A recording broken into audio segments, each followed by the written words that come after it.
La inmunidad de rebaño, un concepto que venimos escuchando desde el inicio de la pandemia y que al principio prometía ser la solución, no exenta de riesgos para controlar la propagación del nuevo coronavirus.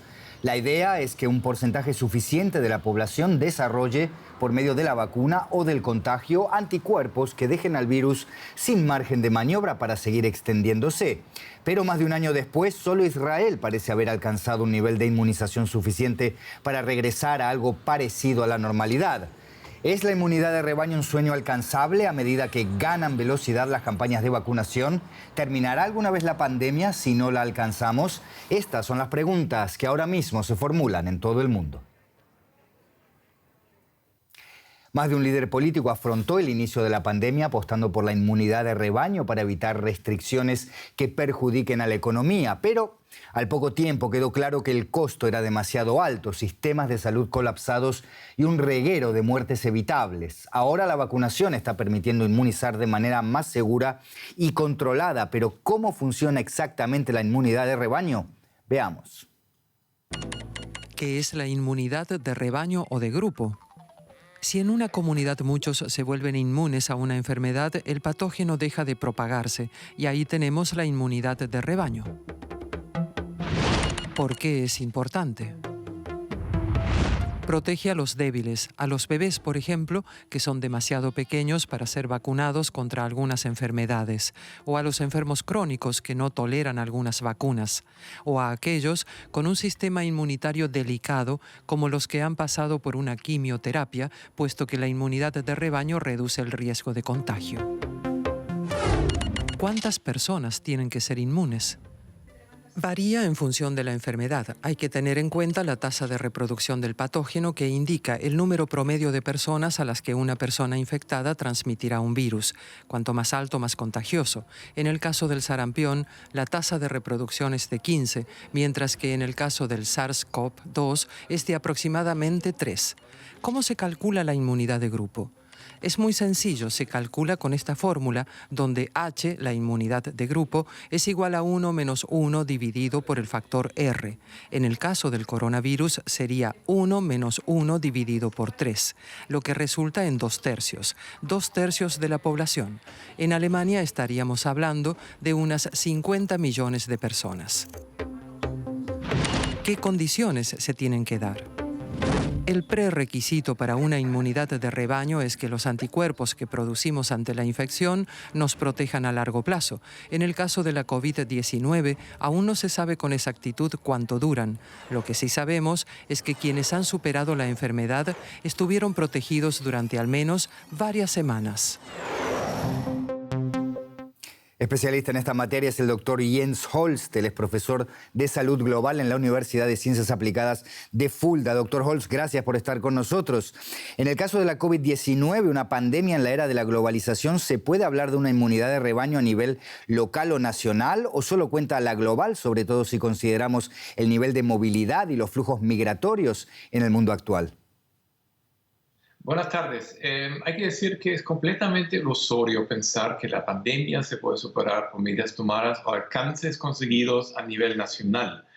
Bueno, claro que hay países como Corea, por ejemplo, que limitan el acceso y vigilan estrictamente los movimientos de los ciudadanos, pero eso no se puede aplicar en todas las partes del mundo. Y mantener la pandemia bajo control en un país requiere amplias limitaciones de la libre movilidad, por ejemplo. Más aún, para conseguir la inmunidad de rebaño es exigente ya por sí, dado que es complejo lo que hay que hacer y conseguir. Por una parte, a pesar de todos los números alarmantes, el porcentaje de personas que han superado la infección o recibido la vacuna hasta la fecha sigue siendo bastante o relativamente bajo a lo largo del mundo. Y lo que cuenta más aún es que no se sabe cuán efectivas son las distintas vacunas frente a nuevas mutaciones, ni por cuánto tiempo protegen. Es un punto que mencionaron ahora ustedes mismos. Existen algunas preguntas abiertas todavía al respecto, pero hay un prerequisito fundamental. Para superar la pandemia, la inmunidad tiene que ser global. No se puede considerar como superado mientras que persistan poblaciones sin protección efectiva en algún rincón del mundo y menos en países enteros. Y profesor, ¿cómo sabremos en caso de llegar que hemos llegado a esa inmunidad de rebaño efectivamente? Bueno, teóricamente se puede averiguar a través de test de anticuerpos en un porcentaje relevante de la población mundial, pero eso sería bastante exigente, demasiado exigente, diría yo, respecto a los requerimientos logísticos y sobre todo financieros. Un tal test cuesta alrededor de los 25 euros, por ejemplo, y requiere algunas condiciones técnicas de laboratorio que no existen en todas partes del mundo. Así que en la práctica uno tendrá que esperar hasta que la propagación del COVID-19 baja de forma significante para constatar un suficiente nivel de inmunidad de rebaño. ¿Y cuánto tiempo podría durar esa inmunidad de rebaño? ¿Va a hacer falta renovarla cíclicamente según el tiempo de eficacia de las vacunas? Aquí toca un desafío bastante grande. El problema es que la inmunidad tiende a ser solo de algunos meses o incluso semanas. Eso no se sabe, es un gran incógnito y hay mucha variedad en eso. Hay, por ejemplo, personas que han superado la infección y ya nos muestran anticuerpos a pocos meses después. Y lo mismo parece ser el caso después de las vacunaciones, que en todos casos podemos comprobar anticuerpos. Pero por otra parte existe una inmunidad celular que no se puede medir a través de anticuerpos, pero que sí protege o da una protección parcial, por lo menos, que también puede intervenir en conseguir la inmunidad rebaño a mediano plazo. Estaremos pendientes entonces de las investigaciones que se desarrollan en tiempo real. Doctor Holz, volvemos en un momento con ustedes, no se vaya. Gracias. Y ahora nos vamos aquí, a Alemania, un país que comenzó el proceso de vacunación de manera bastante lenta, pero que está pisando el acelerador. 1 de cada 4 habitantes de este país ha recibido al menos una dosis, poco más del 7% de la población total está inmunizado. La campaña gana velocidad a medida que se liberan vacunas para los consultorios privados que las están administrando a sus pacientes, pero sigue habiendo problemas, como nos han confiado 2 médicos que hemos consultado. Un pinchazo tras otro, menos de 10 minutos por paciente. Decenas de personas están siendo inmunizadas semanalmente en la consulta de Sibylle Katzenstein.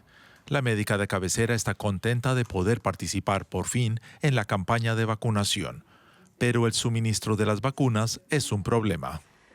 La primera semana prometieron 48 dosis, pero luego redujeron la cifra a la mitad. A la semana siguiente recibí vacunas de AstraZeneca y BioNTech. Luego recibí una entrega de 250 dosis, pero no tengo información acerca de qué hacer con la segunda vacuna. Farmacéuticos y médicos nunca saben qué ocurrirá de una semana a otra. Además, los médicos de cabecera tienen que seguir un orden estricto de prioridad a la hora de vacunar. Los ancianos y pacientes con enfermedades previas deben ser los primeros, pero muchos facultativos afirman que este orden no es siempre la mejor opción. A Sibylle le gustaría tener más libertad de decisión. Nuestro trabajo es ofrecer la mejor atención posible a nuestros pacientes. Ello incluye, por supuesto, un orden de prioridad a la hora de vacunar, pero no debería ser tan estricto. También es una cuestión de velocidad. Cada persona vacunada protege a los demás. Muchos médicos están de acuerdo. Astrid Tribut tiene que lidiar con otra dificultad. Algunos de sus pacientes no quieren ponerse la vacuna de AstraZeneca después de los casos de trombos detectados en gente más joven. El fármaco se recomienda ahora solo a mayores de 60. Astrid dice que las noticias al respecto tuvieron un gran impacto. Ojalá la prensa no hubiera sido tan negativa. Cada detalle que se iba conociendo se debatía una y otra vez y cada uno daba su opinión. No es de extrañar que muchas personas tengan miedo a vacunarse con ese fármaco. Ambas esperan que el gobierno amplíe las competencias de los médicos y les dé más libertad para asentar sus propias prioridades. Ello daría un impulso decisivo a la renqueante campaña de vacunación en Alemania. Y volvemos con el profesor Jens Holz. Gracias por seguir ahí. ¿Cuál es la idea detrás de esto, profesor? ¿Qué papel pueden jugar los consultorios médicos privados en la campaña de vacunación? pueden desempeñar un papel muy importante. En el fondo parece un poco ridículo que solo ahora entran bastante tarde en la campaña de vacunación, porque pueden ayudar a acelerar el proceso y sobre todo superar la desconfianza que existe en alguna parte de los pacientes o de los ciudadanos.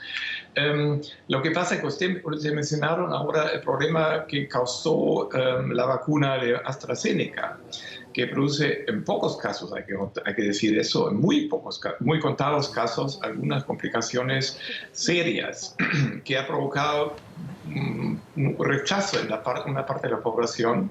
Y lo que pasa es que los pacientes que regularmente visitan a su médico de cabecera, médico de familia sobre todo, tienen confían mucho más en él frente a un médico que ven por pocos minutos en un centro de inmunización, y ahí va a ser más fácil convencer a los pacientes escépticos de aceptar la vacuna. Así que desempeñan un papel muy importante y lógicamente también aumentan la velocidad de vacunación, el ritmo de vacunación.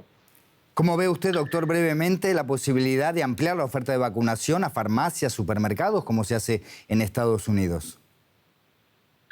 Bueno, esa idea la vi un poco con un cierto escepticismo, porque por una parte se requeriría mucho más control de calidad por una parte, pero también control de abuso. Y por eso yo creo que es bastante complicado incluir ese grupo de facilidades también en la vacuna, en la campaña de vacunación. Profesor Jens Holst de la Universidad de Ciencias Aplicadas de Fulda, muchas gracias. Hasta la próxima. Gracias a ustedes. Antes de irnos, le contamos que BioNTech y Pfizer han solicitado oficialmente a los reguladores europeos la autorización para su vacuna contra la COVID-19 para niños de 12 a 15 años. También tienen previsto solicitar autorizaciones a otros gobiernos y agencias reguladoras de todo el mundo. Este fue el especial de coronavirus de Deutsche Welle.